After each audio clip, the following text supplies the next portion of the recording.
La police annonce avoir arrêté un suspect. L'autopsie a révélé que la petite Anta est morte d'une asphyxie mécanique par étranglement. Plus de détails dans cette édition. Affaire Astou Sorna, la défense s'élève contre le maintien en détention des 4 sages-femmes. Le procès a été renvoyé au 5 mai prochain. On vous explique tout. À la une également, la mort de Rudy Gomis, légende de la musique africaine, lead vocal de l'orchestra Baobab, les témoignages de ceux qui l'ont connu à Ziguinchor dans cette édition. Korité 2022, la CONACOC se réunit dimanche prochain pour définir le jour de l'Aïd. Sur le marché, le poulet se fait rare. Les gourgourlous semblent se rabattre cette année sur la viande à la découpe. Reportage à suivre.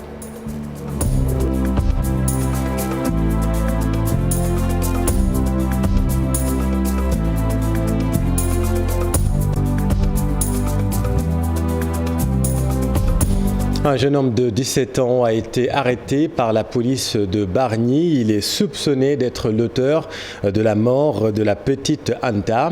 Dans cette affaire, l'autopsie a d'ailleurs révélé que la fillette de 7 ans est morte d'une asphyxie mécanique par étranglement. Explication Abdou Diouf Diagne. C'est ici, dans cette maison en construction, située au quartier Kip Garage, que le corps sans vie d'Anta Ndiaye a été découvert. Plusieurs mètres de là se trouve sa maison familiale. Sa mère est sous le choc. Anta était son amie.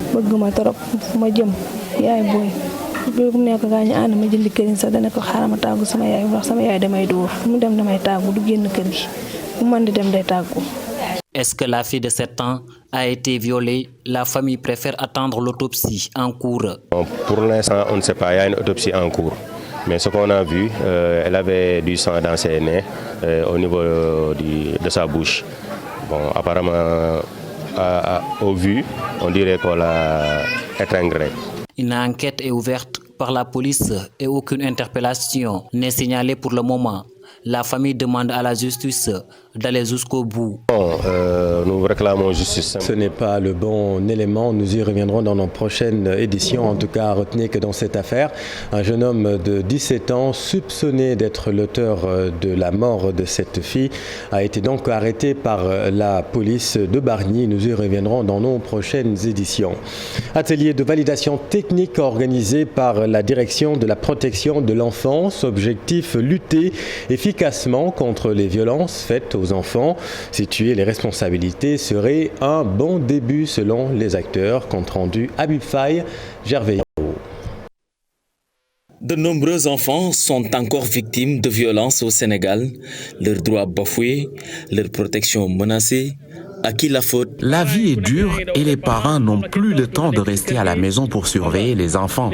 La conjoncture est passée par là. À un certain âge, l'enfant ne sait encore rien.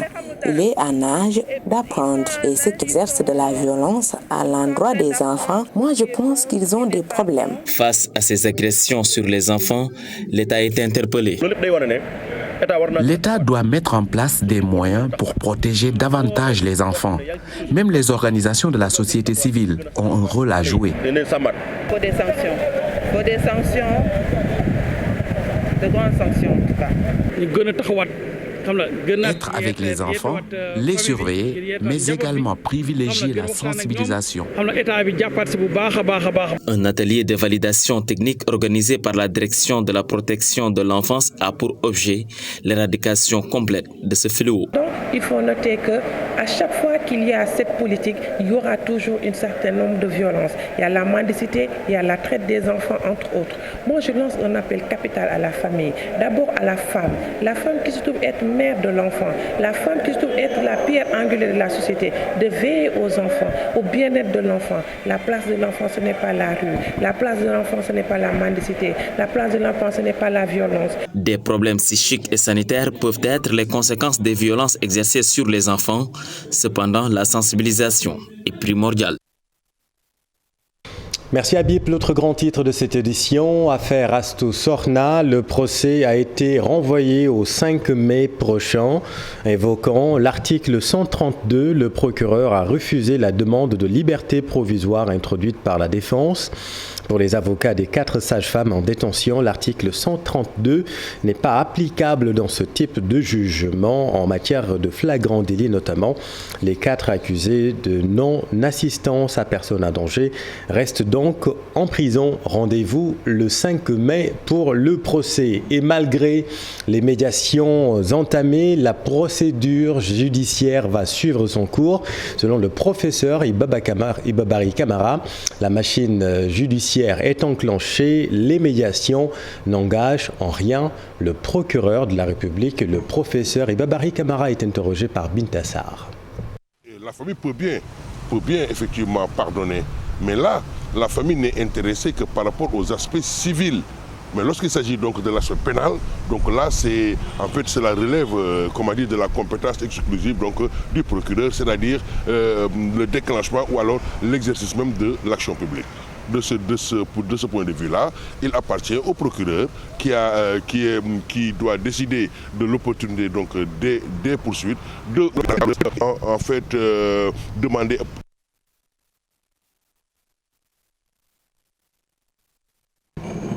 Toutes nos excuses pour cet incident technique. Rodolphe Clément Gomis de son vrai nom, Rudy Gomis pour son nom de scène. La musique africaine pleure le lead vocal de l'orchestra Baobab. L'artiste est décédé la nuit dernière à Ziguinchor, Chérif Dia.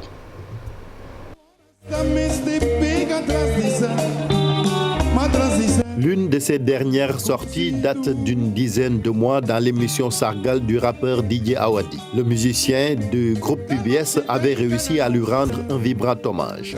Un plateau musical qui avait permis au défunt artiste de revenir sur ses débuts et sa carrière avant d'apprécier ses chansons reprises par le PBS. Rudy Gomis restera une de ses légendes et le leader vocal du mythique orchestra Baobab. C'est encore un baobab de la musique sénégalaise qui tombe.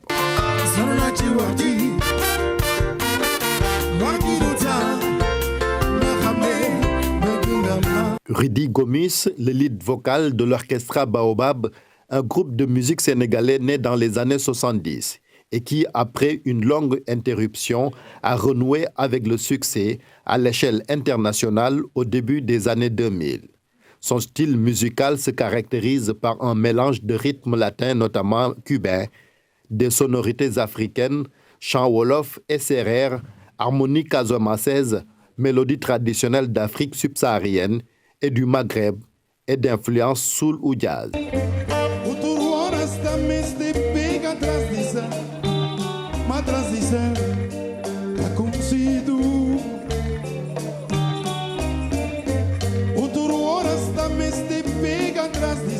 Après la disparition du chanteur Bala Sidibé, pilier du mythique groupe Orchestra Baobab décédé le 29 juillet 2020, le mythique Orchestra Baobab perd encore un de ses leads vocaux en la personne de Rudy Gomis. Le chanteur du fameux Orchestra Baobab, Rudy Gomis, est l'auteur de véritables tubes comme Gatar, Tante Marie ou Yenissaï. Et à Ziguinchor, ses proches retiennent de lui un homme bon, humble et serviable. Le témoignage de ceux qui l'ont connu à Ziguinchor, recueilli par notre équipe Boubacar Diassi, Lamine Mandiang. C'était mon papa, mais c'était aussi le papa de tout le monde. C'était un papa que je partageais avec tout le monde. Il a eu une vie accomplie et la volonté... On va accepter la volonté de Dieu. Il s'est reposé. C'était un grand monsieur. Un grand monsieur, papa. De l'amour qu'il avait pour nous, pour moi, pour sa famille, sa joie de vivre. C'était un guerrier, mon papa. C'était quelqu'un de très fort. C'est un guerrier aujourd'hui qui est tombé. Ce qui m'a frappé ci moom il est simple. Dafa tete na aussi ñu bëri ci musique bi fii quoi parce que salsa yi mu daan def ñun dañ ci daan roy d'ailleurs man am na ci morceau boo xam ne mooy Tante Marie daanoon naa ko reprendre ci ay milieu vraiment voilà ñun jël nañu lu bëri ci moom daal. Parce que Rudy, mélodiste qu'il était au niveau de la musique, c'est comme ça qu'il a été avec sa famille, avec tout le monde presque. Parce que si vous connaissez Rudy,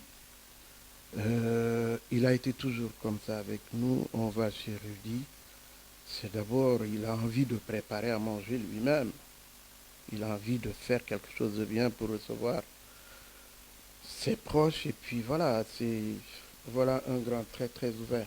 Hormis la musique, je dis bien.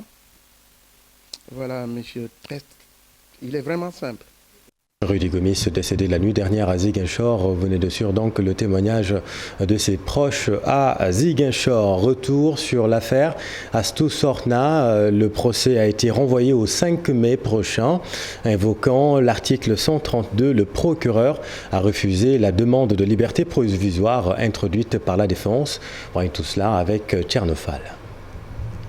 À traite devant la barre du tribunal de Louga, les sages-femmes accusées de non-assistance à une personne en danger après le décès en couche d'Astou Sorna n'ont pas été entendues par le juge. Le procès a été renvoyé au 5 mai prochain sur la demande des avocats de la partie civile. Demande de renvoi fondée sur plusieurs critères. Le premier, c'est que le dossier n'a pas été mis à notre disposition pour nous permettre de pouvoir assurer correctement la défense des intérêts de nos clients. Parce que les rares avocats qui ont eu accès à ce dossier l'ont eu, je pense, hier soir très tard. Mais nous sommes arrivés, nous, à Louga un peu tard, de sorte que les services du parquet étaient fermés et nous n'avons pas pu avoir accès au dossier. Suite à ce report, les avocats de la défense ont introduit une demande de liberté provisoire, mais cette requête a été rejetée par le procureur. Le parquet s'est opposé à la demande de LP en invoquant des troubles à l'ordre public. Mais nous ne sommes pas du même avis, parce que nous pensons que c'est la détention prolongée de ces femmes-là qui continue de créer le trouble à l'ordre public. Et par la fin, lorsqu'on a senti que le parquet s'est opposé à notre demande de renvoi, par technique ou par stratégie, nous avons renoncé à cette demande de liberté provisoire et donc nous préférons attendre le 5 et plaider le fond. Dans la foulée, les avocats d'Astou Sorna ont également annoncé une plainte qui vise le directeur de l'hôpital Amadou Sakhir Mbaye et la gynécologue. Dès demain, nous allons déposer entre les mains du juge d'instruction une plainte contre la gynécologue et le directeur de l'hôpital pour répondre de cet homicide involontaire. Parce qu'il y a homicide volontaire ou involontaire. Il faut signaler que ce procès a également été marqué par la présence de nombreuses personnes, parmi elles des agents de santé qui se sont mobilisés en masse devant le tribunal pour soutenir leurs collègues sages-femmes. Merci Tierno. Affaire de la mort d'une fillette de 7 ans à Bargny. L'autopsie a révélé que la petite Anta est décédée d'une asphyxie mécanique par étranglement. Dans cette affaire, la police annonce avoir arrêté un suspect, Abdou Diouf Diagne. Le suspect est un jeune de 17 ans. Il est voisin de la fillette Anta Ndiaye. Il habite tous au quartier Finkon. En ce moment, il est entendu par les éléments de la police de Bargny, mais il refuse de répondre aux questions selon nos sources. Le présumé meurtrier a été appréhendé dans la nuit du mardi au mercredi. Pour le moment, le mobile reste inconnu, mais l'enquête avance à grands pas. L'autopsie qui écarte la thèse de viol révèle néanmoins qu'Anta Ndiaye est décédé à la suite d'une asphyxie mécanique par étranglement associée à des lésions de coups et blessures par objet contondant. Pour rappel, Anta Ndiaye est retrouvée morte ce 25 avril dans un bâtiment en construction au quartier Kipp Garage de Bargny.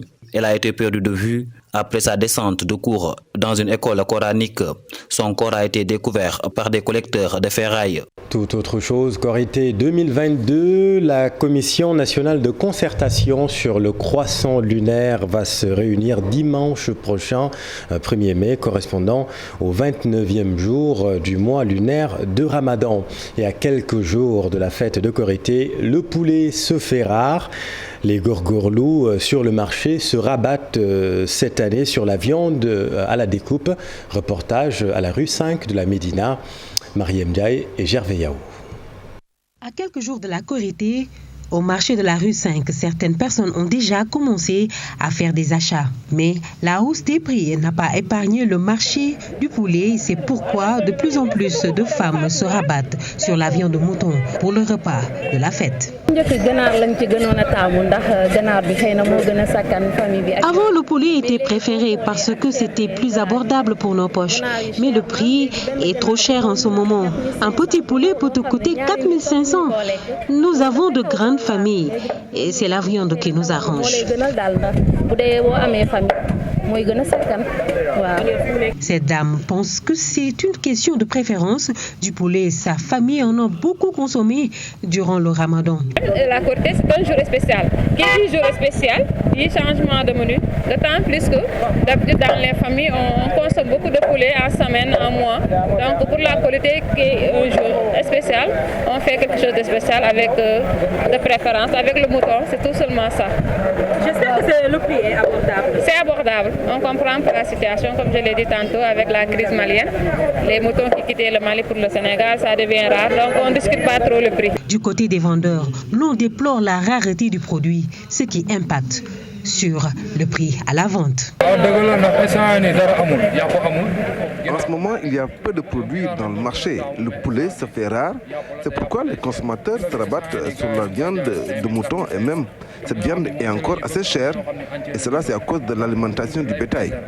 Le prix varie entre 4 000 et 5 000 francs CFA. Le poulet qui était jadis le mets préféré des Sénégalais le jour de la Korité est de plus en plus délaissé au profit de la viande de mouton. Cette dernière est jugée plus accessible économiquement parlant. Merci Mariem et venons-en à notre reportage Ramadan. Allons à la découverte des femmes de Djalouray, c'est à Linguère. Dans ce quartier populeux, les femmes s'adonnent à la fabrication de gâteaux très délicieux, nous dit notre correspondant, et ce malgré les maigres moyens et le peu de matériel dont elles disposent. Jugez-en vous-même dans ce sujet réalisé par Mamadou Moustapha Ndiaye et Oumar Kam. Quartier populaire de Linguère, les femmes s'adonnent à la fabrication des bonbons dans une boulangerie artisanale. Je me réveille de très bonne heure pour laver le matériel disponible. Je prépare la pâte de farine avant de mettre le bois mort dans la boulangerie. J'y mets du feu. Je prépare d'abord les pots dans lesquels je mets la pâte.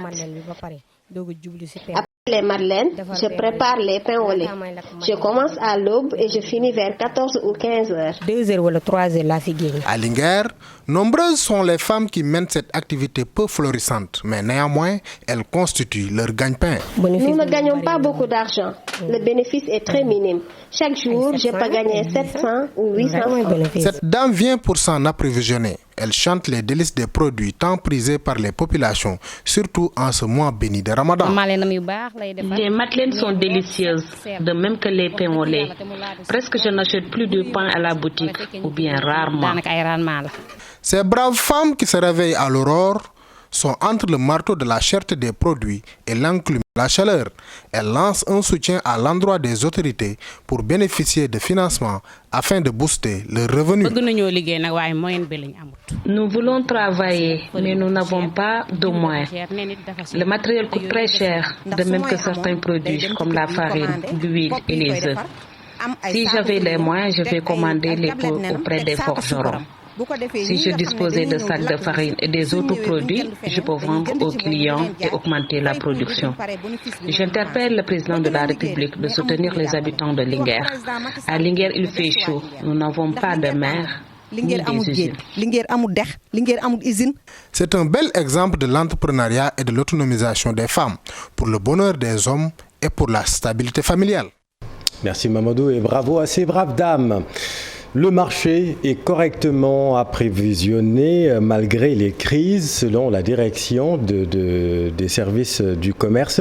Les perturbations sont en revanche inévitables à cause de la guerre russo-ukrainienne, mais le Sénégal s'ajuste au fur et à mesure. Reportage réalisé par Fat Bintou Conté et Tierno Laurent Mendy. La guerre en Ukraine risque d'avoir un impact sur la sécurité alimentaire mondiale. Actuellement, beaucoup de denrées de première nécessité commencent à se faire rares sur le marché. Et le Sénégal est en train de prendre les devants. Malgré un contexte international défavorable, qu'on puisse avoir aujourd'hui suffisamment de riz, qu'on puisse avoir aujourd'hui suffisamment de sucre, qu'on puisse avoir aujourd'hui suffisamment d'huile, qu'on puisse avoir suffisamment de blé. Et pour ça, il fallait des mesures courageuses. Parce qu'aujourd'hui, personne ne pense à une possibilité de baisse des prix au niveau mondial. Dans tous les pays du monde, les gens ne font parler que de flambée des prix. L'huile d'ailleurs était en manque sur le marché. Le bidon de 20 litres avait presque disparu. N'eût été les mesures prises par l'État auprès des opérateurs pour approvisionner le marché. Vous avez vu réapparaître récemment les bidons de 20 litres sur le marché. Parce que pour la préparation de la Korité, si cette huile-là ne sort pas, on n'aura pratiquement pas vu beaucoup d'huile parce qu'actuellement, les huiles qu'on avait remarquées sur le marché, c'est les huiles en carton, soja, tournesol et autres. Dans le cadre de la stabilité des prix, plusieurs marchés ont reçu la visite de contrôleurs économiques durant ces 2 derniers mois. Sur ces pratiques de prix illicites, nous en avons constaté 2132 infractions. Et parmi ces 2132 infractions, les produits qui font l'objet le plus de pratiques de prix illicites, par ordre, c'est le gaz butane d'abord, c'est le riz, c'est l'huile et c'est le sucre. Et les amendes, les sanctions ont été infligées aux contrevenants à hauteur de 27 millions de francs CFA. Avec ce contexte mondial assez difficile, le consommé local est actuellement priorisé par les agents du ministère du Commerce. Merci Fat Bintou. En politique, réunion des apéristes de Keur Massar au King Fahd Palace. Objectif, union des forces en vue des législatives. Compte rendu Mamadou Fall, Aboubacar Camara. King Fahd Palace a été le théâtre d'échanges houleux entre militants de la coalition Benno Bokk Yakaar de Keur Massar. Keur Massar, un tout nouveau département perdu lors de ces élections locales. Pour remettre les pendules à l'heure, le chef de la coalition Macky Sall a dépêché Cheikh Kanté pour convaincre les leaders de cette localité. Une mission pas du tout facile. Nous sommes des maquistes, il y en a qui se disent aujourd'hui hotistes, c'est ça le véritable problème. Et nous disons non, que personne, je dis, peut acheter notre silence. Il était au Gabon, il a milité au Gabon, il a fait tout au Gabon. Et le Gabon l'a renvoyé, il n'a plus de place, il vient pour perturber ce que nous avons construit à Yeumbeul Sud. Combler le gap de plus de 16 000 voix n'est pas chose facile, mais réalisable selon les sages. Que les émissaires descendent sur le terrain, rencontrer les responsables, discuter avec. On va se comprendre, vraiment on va lutter ensemble, aller aux élections législatives ensemble. Pour montrer au chef de l'État que Keur Massar s'est perdu à cause de la division de ses ténors, les principaux leaders se donnent la main dans le dessein de montrer la force de frappe de leur coalition. D'aujourd'hui est une réunion extrêmement importante puisqu'elle a permis à toutes les personnes qui étaient frustrées de s'exprimer. Par la force, le président de la République. Après cette rencontre, on va aller sur le terrain. Différents responsables vont aller rencontrer d'autres responsables où il y a plus de divisions. Dans certaines communes, il y a plus de divisions que dans d'autres. Donc il faut aller là-bas, recoller les morceaux. L'objectif, c'est de gagner ces élections. Nous, tous, on s'engage de manière irrévocable, de manière ferme. Des engagements pris, l'émissaire du président Macky Sall révèle que d'autres rencontres seront organisées dans les 6 communes que compte le département. L'objectif, éviter à tout prix la cohabitation à l'Assemblée nationale. Merci Mamadou. Un mot de sport. La Fédération gambienne de football porte plainte contre Djamel Belmadi. Une plainte qui fait suite aux déclarations récentes du sélectionneur algérien sur l'arbitre gambien Bakary Gassama. La Fédération gambienne demande à la FIFA d'ouvrir une enquête et des procédures disciplinaires contre le sélectionneur algérien. Elle demande également à la Fédération algérienne de football de condamner publiquement les propos de son sélectionneur. Clap de fin pour la première édition du projet Un ballon qui nous rassemble. 80 jeunes issus du FC Metz et de Génération Foot ont partagé pendant une semaine leur culture, passion et expérience du foot. La deuxième édition est prévue en Lorraine, en France. Ibou Diouf. Ils sont venus du FC Metz, ces jeunes âgés entre 12 et 14 ans et leur encadreur. Ils ont communié pendant près d'une semaine avec les pensionnaires de Génération Foot, un brassage culturel qui va participer à l'épanouissement de ces footballeurs en puissance. Ces 80 jeunes qu'on a réunis et qu'on a jumelés entre l'FC Metz et Génération Foot ont accroché tout de suite. Il y a des amitiés qui, à mon avis, vont se créer sur du long terme. C'est impressionnant de voir ce brassage de culture, de jeunes qui viennent d'horizons différents, qui vont pouvoir partager pendant toute une semaine sur leur vie, sur leur éducation, sur leurs projets futurs, leurs ambitions. C'est vraiment, parmi les objectifs qu'on avait pour Un ballon qui rassemble, c'était vraiment ça. Une expérience bien appréciée du côté de la délégation du FC Metz qui veut aller plus loin dans la collaboration avec l'académie. L'objectif du projet est d'aller encore plus loin entre nos deux entités. C'est un partenariat qui date de plus de 20 ans. Et aujourd'hui, le partenariat a été renouvelé de 10 ans à nouveau. Et M. Perrin a eu l'idée de rajouter à ce projet le volet culturel et social. Pour ces jeunes, ces découvertes ont été très intéressantes. Je trouve que c'est vraiment magique. Et après, de jouer au foot avec eux encore, c'est un surplus encore. Ce qui m'a le plus marqué, je pense, c'est qu'on a fait la visite d'un village, qu'on est arrivé à l'école et qu'ils étaient là, tous 600 élèves, en train de nous attendre. Et ils ont chanté pour nous. Ils étaient vraiment tous sympas, tous souriants. Ça m'a vraiment choqué. Nous sommes très contents. Et vraiment, nous avons fait une bonne découverte. Et nous sommes pressés d'aller faire notre tour à Metz avec eux. La première édition du projet Un ballon qui rassemble a vécu dans quelques mois. Ce sont les jeunes pensionnaires du centre des Denis qui vont faire le déplacement en Lorraine. Merci Ibou.